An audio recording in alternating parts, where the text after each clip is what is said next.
السلام عليكم ورحمة الله وبركاته حبايبي واخواتي، يا رب تكونوا بصحة وخير. الجو الحر اللي احنا فيه ده محتاج اكلة سريعة وسهلة وما نقفش كتير في المطبخ. النهاردة هنعمل مع بعض الفطير الشرقي السريع، في 10 دقايق بالظبط هتكوني محضراه. تعمليه بقى الغدا للعشاء، المهم ان ولادك هيحبوه وهيتبسطوا منه جدا. وهنعمله مع بعض بحشوات مختلفة. بصوا على جماله ومطة الجبنة، شكله وطعمه ما بنفرقوهوش عن اللي بنعمله بالعجين خالص. هتقولوا لي هتعمليه بالجلاش؟ لا، مش هعمله بالجلاش، انا هعمله بحاجه سهله وسريعه ومتوفره في كل مكان وكلنا عارفينها. حبايب قلبي، سموا الله وصلوا على الرسول، ويلا نشوف الفطير الحلو ده عملناه مع بعض ازاي وفي 10 دقايق بس. بسم الله، هنبدا الفيديو بتاعنا. واول حاجه هنبدا بيها هنحضر الحشوات. انا هنا معايا فلفل الوان اصفر واحمر، قطعته تقطيعه صغيره بالشكل اللي انتوا شايفينه ده. وكمان معايا شويه من الفلفل الاخضر، لو عندك فلفل اخضر بس استخدميه مفيش مشكله. وهنا معايا حوالي 4 أو 5 حبات من الطماطم، اخدت منهم اللحم بس، بتشيل الميه والبذر اللي فيها. وكمان معايا زيتون اخضر حلقات كده، وممكن لو اسود استخدميه. ومعايا حوالي كوبايه كده من الجبنه الرومي المبشوره وكوبايه من الجبنه الموزاريلا المبشوره. دي كده الحشوات جاهزه معانا للناس اللي هتعمل الفطيره بميكس الجبن. طيب انا لو عايزه اعمله بحشوات تانية زي الفراخ او اي حاجه تانية، تعالوا هنعمل مع بعض تتبيله فراخ تجنن. معايا كده طبق او بوله، وهنحط فيهم ربع كوبايه بس من اللبن. ممكن تبدليها بميه، بس طبعا اللبن بيطر الفراخ وبيخلي طعمها حلو. هحط عليهم معلقه صغيره مليانه هرميه كده من بهارات الفراخ. وكمان هحط عليهم نص معلقه صغيره كده من البابريكا، وطرف معلقه صغيره من ورق اللورا على الحبهان مطحونين على بعض. وكمان طرف معلقه صغيره كده من الزعتر المطحون. وهنا معايا كده نص معلقه صغيره من الفلفل الاسود، وكمان شويه صغيرين جدا من الجنزبيل. شايفين كده على طرف المعلقه، على سن المعلقه كده بنحط حب. وكمان ربع معلقه كده من الشطه، وده اختياري للناس اللي بتحب الحاجه سبايسي خفيف. وهحط كده معلقه صغيره من الملح. وهنقلب التتبيله دي كويس علشان نخلط كل المكونات مع بعض. وبعد كده معايا 350 جرام من صدور الفراخ، انا مقطعاها قطع صغنونه خالص. بصوا، قطعه صغيره خالص قد عقله الصباع كده. هننزل جوه التتبيله ونقلبها كويس علشان نخلي الفراخ تشرب من التتبيله ويكون طعمها كلها شارب من التتبيله. ممكن تشتغلي بيها كده على طول، وممكن تسيبيها على جنب كده 10 دقايق ربع ساعة تشرب من التتبيلة براحتك على حسب الوقت اللي موجود عندك. بس لو اشتغلتي بيها على طول هتنفع ومش هتقول لا. تعالوا بقى اما نسوي الفراخ ونشوف هنعملها مع بعض ازاي. طاسة على النار كده، وهحط فيها معلقتين من الزيت، وهحط معاها قطعة كده من الزبدة او معلقة من السمنة اللي متوفرة عندك استخدميه.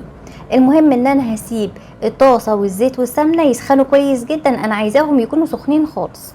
واول ما بتأكد ان الطاسة والزيت بقوا سخنين، بنزل بنص كمية الفراخ اللي موجودة معايا. انا بعمل ليه كده؟ علشان مش عايزة الفراخ تنزل ميتها، انا عايزاها تكون مفلفلة كده وما تنزلش مية. وهفرد الفراخ كده في الطاسة علشان كلها تكون لامسة الزيت، وهسيبها شوية كده لحد ما تتشمع وتاخد لون كده من تحت. اول ما بلاقيها اتشمعت كده واخدت لون، بقلبها تقلبتين كده في الطاسة، وبعد كده بوسعها كده في الجنب، وبنزل ببقية كمية الفراخ اللي موجودة معايا. ونبدأ نقلبها كده علشان كلها تاخد لون واحد وتاخد تشميعة واحدة.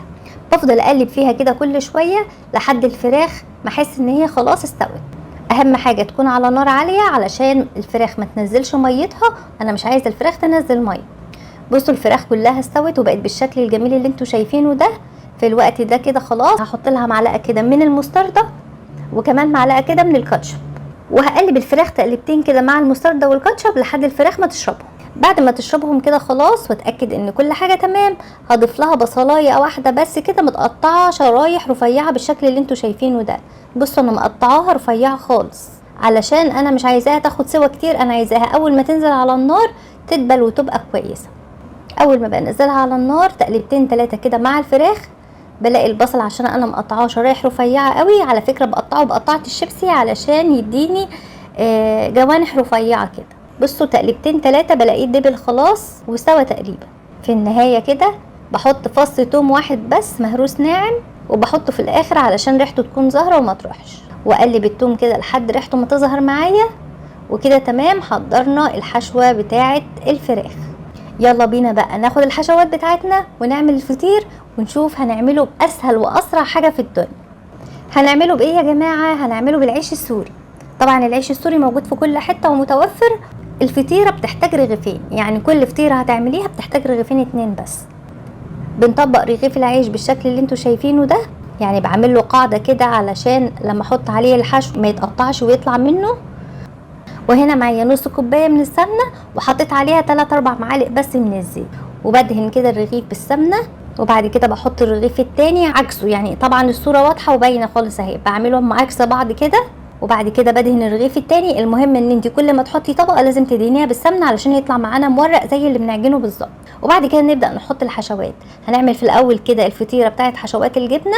حطيت شويه كده من الفلفل الاخضر، ورشه صغيره جدا كده من الجبنه الموتزاريلا، وبعد كده رشه من الجبنه الرومي، وطبعا اي نوع جبنه موجود عندك ممكن تستخدميه، وبالكميات اللي انت عايزاها، اقل اكتر زي ما انت عايزه. وبعد كده بحط حبه صغيرين كده من الطماطم، وبعد كده بنزل برشه من الزيتون، وبحاول اوزعه كويس كده في الفطيره علشان كل قطعه اقطعها يكون فيها زيتون.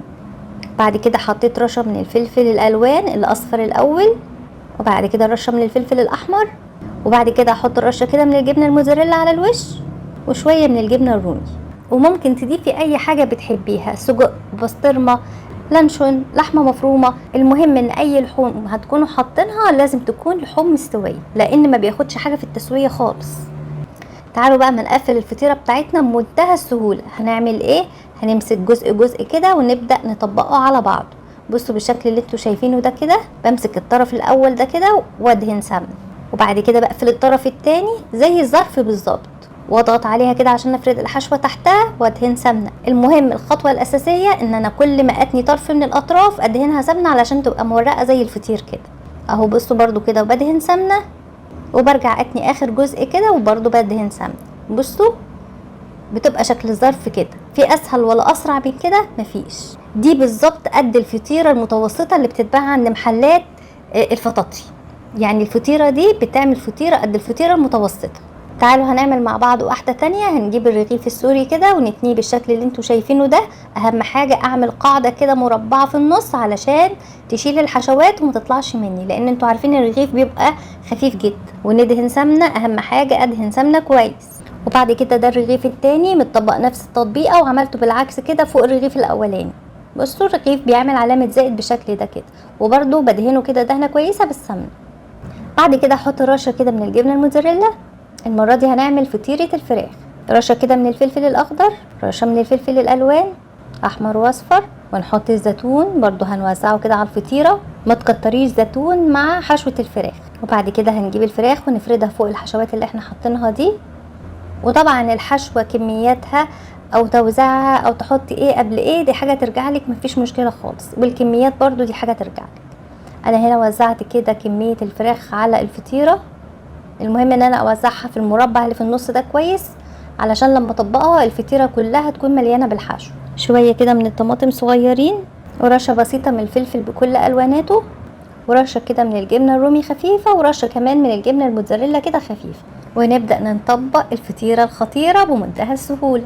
نطبق الجزء ده كده ونبدا ندهنه بالسمنه، وبعد كده الجزء التاني اللي قصاده وبرده ندهن بالسمنه. ودي خطوه مهمه، لازم ندهن بالسمنه زي ما قلت لكم. وبعد كده نطبق الجزء الثالث وندهن، والجزء الرابع وندهن. وبقت معانا الفطيره عامله زي الظرف كده، ونقفلها كويس علشان الحشو ما يخرجش منها. وبقت معانا احلى فطيره بحشوه الجبن. تعالوا ما اقول لكم بقى هنسويها ازاي. التسويه اسهل بكتير كمان من تحضيرها. طاسه كده على النار، بحط لها رشه بسيطه كده من السمنه او الزيت، وبعد كده الجزء اللي احنا مقفلينه في الاخر اللي هو اخر التقفيله المفتوح هننزل عليه الاول كده في الطاسه. والطاسه بتكون سخنه، ونخلي بالنا منها علشان بتحمر بسرعه جدا. العيش ما بيستحملش علشان خفيف فبيستوي وبيتحمص بسرعه. انا بس كده بحمصه من الجنبين. بصوا كده بحطها على الجنب الاولاني ده نص دقيقه بس مش اكتر. بلاقيها بدات تحمر، بقلبها بمنتهى السهوله على الجنب التاني. بصوا اخدت لون حلو قوي اهوت وقرمشت من فوق. بضغط عليها كده واقلبها قلبه تانية كده على الوش التاني. بفضل اقلبها قلبه شمال وقلبه يمين لحد ما تاخد اللون الحلو اللي انا عايزاه. وكده بس خلاص الفطيره جهزت معايا. بصوا لي كده على القمر والجمال. في احلى من كده ولا اطعم من كده ولا اسهل من كده؟ فطيره تتعمل في 10 دقايق، وعلى فكره اقتصاديه جدا. ال 350 جرام الفراخ اللي انا عملتها عملت لي 3 فطيرات متوسطين. يعني لو نص كيلو من صدور الفراخ تعمل لك 4 أو 5 فطيرات محترمين. وعملت كمان 4 فطيرات بالجبنه كلهم احلى من بعض. شايفين مطة الجبنة؟ شايفين شكل الفطير ولا طعمه؟ وبالنسبة لي انا ولا تعب ولا مجهود، حطيت الحشوة اللي انا عايزاها مع رغيفين سوري وعملنا احلى فطير. مفيش اسهل من كده ولا احلى من كده. جربوه وعلى ضمانتي بقول لكم ان هو هيعجبكم جدا، ويمكن كمان ما عدتش تعملوا اللي بالعجين ده خالص. يا ريت لايك بقى علشان انا بتعب وبجيب لكم افكار حلوه اهوت لاكل سريع، وتعليق حلو منكم كده علشان الفيديو ناس كتيره تشوفه وتستفيد. وجربوه وقولوا لي ايه رايكم فيه، واشوفكم يا رب على خير الفيديو الجاي، والسلام عليكم ورحمه الله وبركاته.